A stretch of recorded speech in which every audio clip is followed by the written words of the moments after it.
Hey guys, welcome back to the Espresso Outlet YouTube channel. And today, have something really fun on the bar. You can see it, you probably know what it is already. A few weeks ago when we were doing an overview video of this grinder behind me, the Milo Play, I mentioned that we're going to do an overview video of the Wendougee Lita. So, this is the Wendougee Lita espresso machine. This is the second offering of the prosumer espresso machine from the Wendougee company. The first one you can see behind us is the Wendougee Data. We have lots of videos and photos about that all over the internet. So if you have any information, you can go check that out on our YouTube channel. But today, this is the second offering from Wendougee. And they've really just listened to some of the feedback of customers. And they've developed a new tier of machines. So this is kind of like their more premium tier. And this is, I wouldn't say a lower tier, it's just a different market that it suits. So we'll go into some of the pros and why this machine might be the best machine for you. So let's take a closer look. Okay, so let's take a look at this machine. And I will note before we get started, if you want to know any of the specifications, we have the whole data sheet on our website, as well as the current pricing. So I recommend just clicking that link for the latest and greatest information. But let's just kind of go through a couple specs, a little bit boring for a second, but this is a dual boiler. So really impressive. It's a very small espresso machine for it being a dual boiler. The brew boiler, it's a saturated group head boiler, is 0.35 liters. So really fast heat up time. The other day when I was messing around with this for getting ready for this video, I hadn't actually timed it, and I got out my stopwatch, and it was from room temperature to boiling, or not boiling, but the brew temperature in about 5 minutes. Now with all espresso machines, like I have a decent, I kind of feel it's the same thing. My portafilter is not quite hot enough yet. You will benefit from waiting maybe 10 minutes total or running some hot water through your portafilter. But really cool, really fast heat up time. The steam boiler is 0.8 liters, so really nice and large. Gives you a lot of steam power in a small box. The water reservoir is 1.2 liters. We're going to go over that a little bit later, show you a little bit closer. But this is probably the main two things that people are going to be asking. And can this run on a 15 amp outlet? And if you remember, the Data espresso machine requires a dedicated 20 amp. But with the Lita, you can now use a 15 amp as it's only 2100 watts. So really exciting. Should work in pretty much any kitchen, apartment complexes. You don't have to worry about getting a new circuit put in. Then the other thing is the size. So it's only about 10.25 inches wide, really narrow, honestly. 15 inches deep, about 13 inches high without the tablet. So really gonna fit pretty much anywhere. I don't think you'll have too many issues finding a cabinet that this is not gonna fit under. Now, I did mention something in the beginning of this video. They actually have 4 different models of the Lita. I don't really want to like harp on this too much, but just for everyone's general understanding, it's on our product page. There are 2 models. They are the BR and LR, and they have a single vibratory pump. I believe those were earlier models, a little bit less expensive models. The one in front of us today is referred to as the BA model. So it has 2 vibratory pumps instead of 1, as well as the steam wand. Now, the ones that Espresso Outlet has purchased and are importing is the LA. It's really the same as the BA. I'll put a picture up on the screen, but it has the addition for hot water. And if there's one thing that I kind of missed that I wish this machine had was the hot water tap. I do use it to clean cups. It's kind of nice if you do the Americana thing, but I just really like having hot water. So if that's not a must for you, it's going to come with it anyway. So the 2 vibratory pumps, the steam and hot water on the models that we're bringing in. Okay, so let's begin with our kind of top-down view of all the features on this machine. So to begin with, the top of the machine, it is a functioning warming rack for your cups. So you have the heat from your boilers. It is a dual boiler espresso machine. The heat will work its way up and it'll preheat your cups. Now this is a pretty small machine, so don't expect to keep your entire collection on top, but it does a really good job of keeping 2 to 3 cups warm without any issue. Next, you'll notice we have this wire here. It doesn't really come with the machine. I just left it on. This is a USB-C charger. So if you have an iPhone, an Android phone, iPad, Android tablet, this does run either iOS or Android. You do have a nice charger. Now this is a short USB-C to USB-C. If you have an iPhone that has the different connector, you're gonna have to source a short cable that goes USB-C to your iPhone, but really not a big deal. That's what Amazon is for. Next part, you probably noticed that I took off our tablet holder. And what I really like about this small tablet holder is if you wanted to run this machine without the tablet at all, you can always put this in a drawer, and it's not so big that you can't pull it out. It does have 2 holes, goes in really easy, and you can store it again if you want to put it away later. You'll notice on the front it has the type of machine. So this is the BA model that we're looking at today. It does have QR codes to download the apps, as well as a QR code when you set up the app for the first time on your tablet. It'll ask you to either input the serial number or scan that QR code. So it's all right there in front of you, really handy and easy.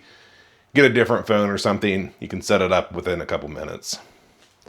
Now I have an Android tablet today. We're gonna put it on top like so. It fits really perfectly. Again, you can use in phone or something if you want that smaller display, and simply plug it in the side like so. So I feel like this works really good. The tablet doesn't come with the machine. This is something that you will have to provide for yourself. They're really inexpensive anymore on the internet. Now we'll go into more depth on how this works later in the video, but you'll notice that our group head looks quite a bit different than the one on the Data Espresso machine. So they've decided to add a little bit more functionality if you're wanting to not use your tablet. So this is a really cool thing. I want to do probably its own dedicated video on this, but we'll do a high level overview of how this works. So to begin with, you have your M button and your bound button, and this is also a capacitive, kind of like a touch slider. Now, each of these buttons does different things. The M button, if you do a short press, it's going to run your manual. So usually I set mine on like 9 bars. It's going to run for however many seconds, and it's just kind of like a less intelligent profile. If you're going to do a long press on the M, it now allows you to go into free pressure profile. So what does that mean? Well, when you long press it, you have 2 different ways of using this machine. You can use it on flow priority or pressure priority. So essentially long pressing the M and using your slider, it's going to dictate how many milliliters per second the pump actually pushes through the group. So if you're ground too coarse or too fine, it's still going to maintain that milliliters per second. It doesn't really care on the pressure. Now on the other side, we have our bound profile. We have videos on the Data. We'll probably do something similar on this as well. But since this is an intelligent espresso machine, you can have those really fancy like lever profiles or a really long pre-infusion or a cascading pressure throughout the shot. And if you don't want to use your tablet every day, you have the option to store 1 profile on that button. So really handy. You get up, your phone is dead. Maybe you just don't even want to turn on the tablet for the day. You can just run that same profile. I usually set mine to something pretty safe that's going to work with pretty much anything. Now, similar to the M button, if we long press our bind button, it's going to do the same thing as on this side, except it's going to be in a pressure priority mode. And what does that mean? It's going to try to maintain whatever bars you set it to throughout the shot. I think it's a really cool feature because it allows you to do either pressure or flow profiling without the tablet. Now, you're doing it all manually, but it's still a really cool thing that they've added to this machine. Now, I will note, like, you can't just click up here. You do have to slide like you're moving a lever. Not a big deal. I think it's really enjoyable. And then the last thing that I guess is just really obvious is in the middle, we have our steam button. And it's just an on or off button. But if you wanted to adjust your steam pressure, maybe you're getting used to it and you're not very good at steaming milk like me, you can actually reduce your boiler pressure and get a little bit more control. If you're wanting to speed it up, maybe you up it by a couple degrees. So it's just on off, no sort of a lever or anything. It's just a push button. Working our way down, we do have another new feature that's not on the Data, and that's this little display. So it's kind of like the size of a pressure gauge that you might see on some of your classic like E61 style. But it's just about 1.25 inches, I'd say, diameter. And it gives you a lot of information. And why I'm glad that they added this is, again, you don't really have to use your tablet. Or you can run your bound profile. You'll know when your machine is heated up and ready to go. It does provide you that real-time feedback of pressure and flow. So you can see when it's in its standby mode, it kind of has its little personality with different faces, and it's pretty fun. I My kids enjoy it for sure. But when we wake it up, let's just do steam.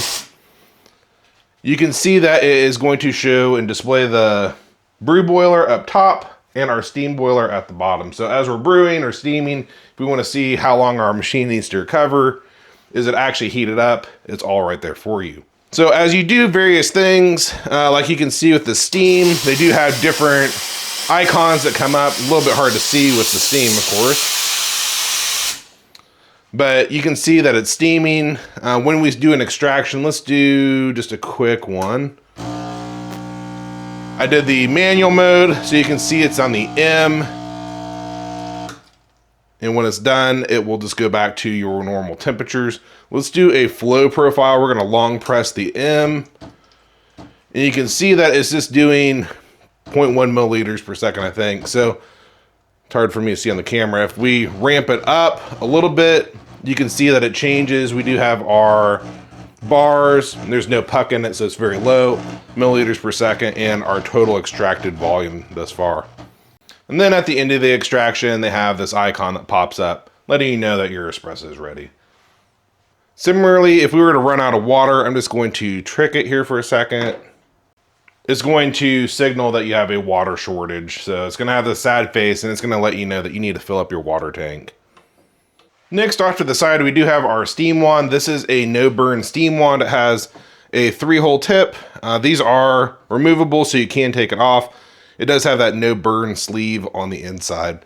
You can touch it. It's still going to get a little bit warm, but it's not going to burn you. You can always use the little rubber thing to move it around. So I really like that. We'll show the drip tray a little bit later, but you do notice that there is a slot. And what I like about that is if this were flat or just holes and you wanted to get any of the moisture out, it's going to splatter all over the place. So it has this nice little slot where you can park it, purge it before you steam, get any moisture out of that steam wand real quick. Really nice design. Sorry for any glare, but I wanted to show you the group head. You can see it's really highly machined materials. It's all stainless steel. When we take it off, we have the Wendougee shower screen. I like just leaving my shower screen stock. We have our bottomless portafilter. It comes with a single and double basket. This is the only portafilter it comes with. Most people, they're wanting the bottomless anyway. So this just comes with it, and you can change out to any other baskets. I feel like the baskets that come with it, they perform pretty similar to the VST. These are made for Wendougee specifically. One more thing that I'm really glad that a lot more machine manufacturers are defaulting to is the group head gasket in all Wendougee products are silicone, so pretty much made for the life of the machine unless you were to accidentally damage it somehow. The next thing is our little drip ledge, and I mean, it's just a little drip ledge to prevent coffee from going on the back, but there's something unique about this. They've started doing this with the latest model of Data, but you can see it's a little shot mirror. So it goes all the way across. You can see your filter as you put it in, and you can easily watch your extraction. So really glad that they added that. Okay, so now down to the drip tray. I do feel like it's a little bit small, but it has worked extremely well. I do like the styling that they've chosen to put on it. I mentioned earlier it has the place for your steam wand so that it doesn't splatter all over your drip tray.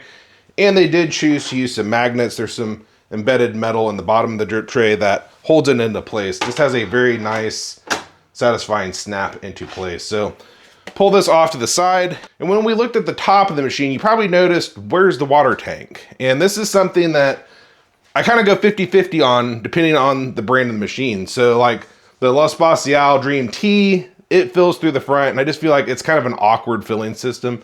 This one is pretty amazing. So to fill the machine, you simply just lift it and your water tank slides out like a drawer. So if you have a cup or a pitcher, you can easily fill this up. You don't even have to remove it. It does come completely out of the machine so that you can take it over to the sink, clean it, or fill it and put it back in. Okay, so maybe kind of a strange thing to bring up, but I have had people say they thought it was strange that the power switch was on the bottom of the Data Espresso machine. Now, this is something that I've really come to love about both Wendougee products. Both of them have the power switch on the bottom. Simply just toggle it. You can reach right under and flip it on or off. Why I like it is it just gives the machine such a sleek, minimalistic look that you just don't get. Some of these machines, they have like large PIDs, they got all these gauges.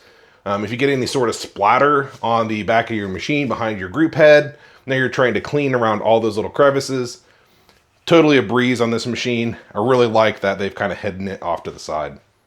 So remember, this is a smart espresso machine, and we do have the ability to connect various external Bluetooth devices, and we do have two of them in front of us. We have our scale as well as the grinder. So to begin with, let's talk about the scale. The scale in front of us, it's a BooKoo scale, and at least at this point in time, the BooKoo brand is the only scale that connects to the app. So maybe you have an Akaya, it's not going to connect. You will need the BooKoo. Now, I do kind of want to take a sidestep and talk about how this machine works, and possibly you don't even really need a scale. So on the inside of the machine, there's two different ways that it's going to actually monitor the flow going to the group head. And the first is it has the dual vibratory pumps, and the software knows that for each pulse, there's so much water that goes through that pump. So it's going to be counting the pulses. It's going to know exactly how much water is going to the group head. So that's its first line of knowing how much water it's actually pushing through. The next is it has a built-in Geicar flow meter, and that's really not something that you see in the prosumer market. Typically, you're going to see them on like a full-size like Lara Marzocco for volume shot control, and that is built into both the Data and the Lita espresso machine. Geicar is a really well-known brand, same thing that's in the Pro machine. So it has those two things working together to make that shot really precise back to back to back if your grind size is accurate. So why am I saying all this? Well, you can stop the shot using the scale. But the more that I've used these products over the past few years, I've really stopped using the scale, as once you get the shot dialed in, the internal metering is just so accurate. I really only use a scale to maybe dial in a new profile and understand how the profile is going to run. So something to keep in mind. I'm not going to say don't buy the BooKoo, but I've just been really interested that it is just extremely accurate if your shots are dialed in. Now the other device is this Milo Play grinder, and it has Bluetooth integration in it as well. So how does this work? Well, there is a little bit of misconception because there are Pro machines out there, they're commercial equipment. Their grinder talks to the espresso machine, and it can real-time adjust as the day progresses. So maybe the temperature or humidity is changed, it's going to constantly make minor adjustments to the grinders. Now that's not how these work. So the way that this would work is maybe you have your milk drink dark profile that you have set up for a specific grind size. Maybe it's a little bit coarser because the beans expand a little bit more. Maybe it's a larger dose in your portafilter. So you can have that profile set up to have a certain micron gap. And when you change to that profile, it's going to automatically adjust the grinder for you. Now you can back to back switch over to, let's say, like a really light roast Ethiopian that's really fruity, totally different grind setting. And when you change to the other profile, it's going to automatically send the grind size if that's what you want it to do. Okay, so to wrap up this video, I thought it might be kind of fun to put all three of these side by side. And if you're in the market for one of these two machines, you're probably asking yourself, which one is going to fit my lifestyle the best? So we can have just a quick discussion between the Data and the Lita, and that might answer some of the questions that you may have. So there are a lot of similarities between these machines. They both have fantastic steam. The LA version that's not shown for the Lita has hot water, so they both have hot water. They both have the ability to bind profiles. They're both saturated group heads, dual boilers. I mean, there's so many pros that go into both of these machines. Now, what are some of the differences? Well, you can see the Lita is quite a bit smaller. So maybe you have really low upper cabinets and it's difficult to fill up the water reservoir. The Data, it fills up through the top, not through the front. So that might be one thing to consider. Also, maybe you're in a small apartment or your house is just really cramped and you don't have a whole lot of extra counter space. The Lita doesn't take up quite as much mass in your kitchen as the Data does. The next is your power requirements. So it's been somewhat of an issue with the Data. The Data does require a 20 amp dedicated circuit, which most kitchens in the United States have. Even if you have 15 amp receptacles on the wall, they're typically 20 amp wiring. Consult with an electrician before just plugging it in, but that has kind of stopped some people from buying the Data. Now, when it comes to the Lita only requires 15 amps as it's only 2100 watts. It's not that much less, but it will allow you to power this pretty much anywhere. Next, when it comes to plumbability, the Lita is not going to be offered in a plumbable version. Vibratory pumps, they just don't work very good on internal plumbing. So if you want a plumbable espresso machine, you're going to need to buy the Data. And I mentioned that it can be a little bit difficult to fill up your water reservoir if you have cabinets overhead. So if you have a plumbable version of the Data, that's really a win for the Data. And then the last difference is just your group head controllability between these two. So with the original Data, you are able to bind a profile, you select it on your tablet and you send it to the espresso machine. So if you get up, you don't want to use your tablet or phone, you can pull that same consistent shot every day. Now with the Lita, we do have the added options that we discussed earlier in this video. So you have the manual button, you have your bound profile, but you also have the option to do a manual flow control or a manual pressure control, which I find really nice. It's not really a make or break. I don't find myself using it that much, but it is a nice feature to have. I think we've gone on about enough today about the Lita, but I did want to introduce it to you. We will be doing some more videos in the coming days and weeks, showing some steaming and pulling some shots and the profilability of the machine. If you do have any questions, there's two ways to reach us. You can shoot us an email at sales@espressooutlet.com, or you can drop a comment below. But I think that's all for today, so I'll see you next time.